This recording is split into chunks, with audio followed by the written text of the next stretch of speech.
안녕하십니까. 이혼 전문 변호사다의 저자 솔로몬입니다. 오늘은 저희 솔로몬이 운영하는 블로그 솔로몬 이혼 이야기에 채무가 재산분할 대상이 되는 경우에 대해서 써드렸습니다. 해당 글을 간략하게 설명을 드리도록 하겠습니다. 사실 이 주제에 대해서 많은 내용을 써드렸습니다. 그런데 그 많은 내용을 한꺼번에 설명을 드리면 굉장히 복잡해질 수 있어서 설명은 간단하게 드리도록 하겠습니다. 해당 내용을 좀 자세히 보고 싶다 그러면 저희 블로그 들어오셔서 해당 글을 한번 읽어보시는 게 좋을 것 같아요. 그래서 저희 블로그는 영상 밑에 더보기에 링크를 해드릴 테니까 타고 들어오시면 될 것 같습니다. 자, 그러면 오늘의 주제, 채무도 재산분할이 대상이 되느냐라는 문제에 대해서 말씀을 드려보면 일단은 재산분할이 되는 경우가 대부분이다 라고 생각하시면 될 것 같습니다. 물론 예외적으로 재산분할 대상이 되지 않는 경우가 있어요. 하지만 대부분은 재산분할 대상이 된다라고 생각하시면 될 것 같습니다. 이와 관련해서 보통 이제 이혼 상담을 하다 보면 남자 측에서 많이 물어오는 질문이 있죠. 아니, 내 처가 명품 사고 또 과소비를 하면서 발생된 채무인데 내가 책임져야 되느냐라고 이렇게 물어보시는 분들이 많습니다. 또 여자 측에서는 남편이 내 반대에도 불구하고 사업을 하고 주식 투자를 하느라고 발생된 채무인데 재산분할 대상이 되냐, 내가 책임을 져야 되냐 이렇게 물어보시는 분들이 많습니다. 자, 이에 대해서 답을 드리려고 하는 건데 우선 판례를 봐야 되겠죠. 판례 입장을 먼저 봐야 됩니다.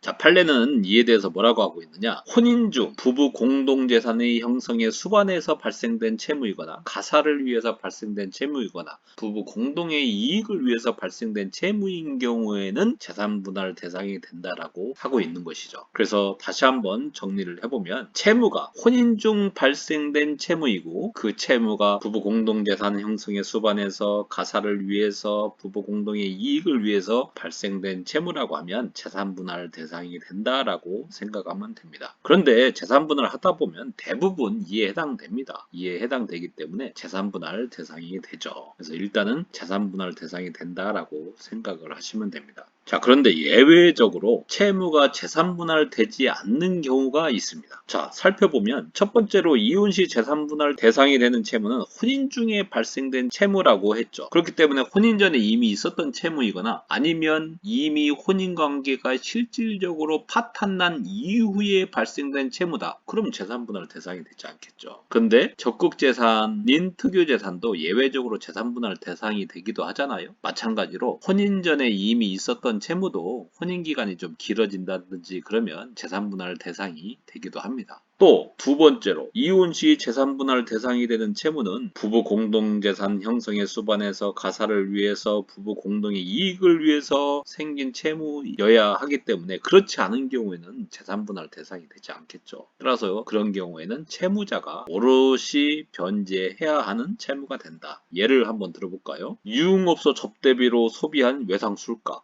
이런 경우는 재산분할 대상이 되지 않겠죠. 또 사업 실패로 인해 자포자기한 상태에서 탕진한 카지노비, 경마비, 도박 비용 이런 것들은 재산분할 대상이 되지 않죠. 그런 경우에는 채무자가 알아서 변제해야 된다. 재산분할 대상이 되지 않는다 라고 생각하시면 될 것 같습니다. 또 이와 관련해서 많은 분들이 잘못하시는 경우가 있죠. 주식 투자로 인해서 사업 실패로 인해서 발생된 채무인 경우에는 재산분할 대상이 되지 않는다라고 생각하시는 분들이 있습니다. 절대 그렇지 않습니다. 실무에서는 다 재산분할 대상이 됩니다. 다만 채무자에게 불이익을 주긴 하죠. 주식 투자로 몇십억을 날렸다, 사업 실패로 몇억을 날렸다. 그러면 재산분할 대상이 되긴 하지만 기여도를 정할 때 그 채무자에게 불이익은 줄 수 있습니다. 사정에 따라서. 그리고 또 마지막으로 설명드리고 싶은 부분이 채무 초과인 경우죠. 즉 적극재산보다 소극재산이 더 많은 경우. 그런 경우에는 어떻게 해야 되느냐.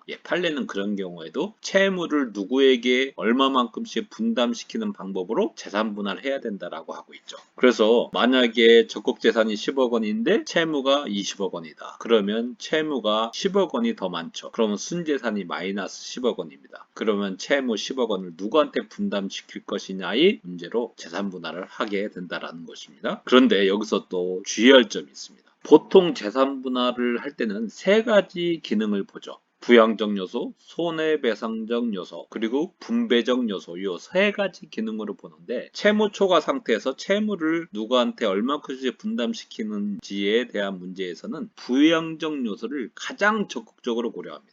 예를 들어 볼까요? 자, 채무 초과가 마이너스 10억 원인데 남편은 월 소득이 1,000만 원 이상이 돼요. 그래서 이혼을 한 이후에 채무를 빨리 변제할 수 있어요. 근데 처는 혼인 기간 동안 전업주부로 지내왔기 때문에 이혼 후에 소득 활동이 어려울 것 같아요. 그리고 이혼 후에 미성년 자녀를 양육해야 되는 입장이에요. 그러면 초과되는 채무 10억 원을 전부 남편에게 기속시킬 수도 있습니다. 통상은 재산 분할을 할 때 기여도가 10대 0인 경우는 굉장히 드물죠. 9대 1도 드물고. 그렇지만 채무를 귀속시키는 재산 분할의 경우에는 9대 1, 10대 0도 많다. 5대 5는 드물다. 하물며 마이너스 10대 20도 있다. 라고 생각하시면 됩니다. 그래서 일반 적극 재산을 분할하는 경우와 채무 초과에 이어서 채무를 누구한테 얼마만큼씩 분담시키느냐의 문제는 조금 다른 법리가 적용이 된다라고 생각하시면 될 것 같습니다. 이 부분도 많이 잘 모르시는 부분입니다.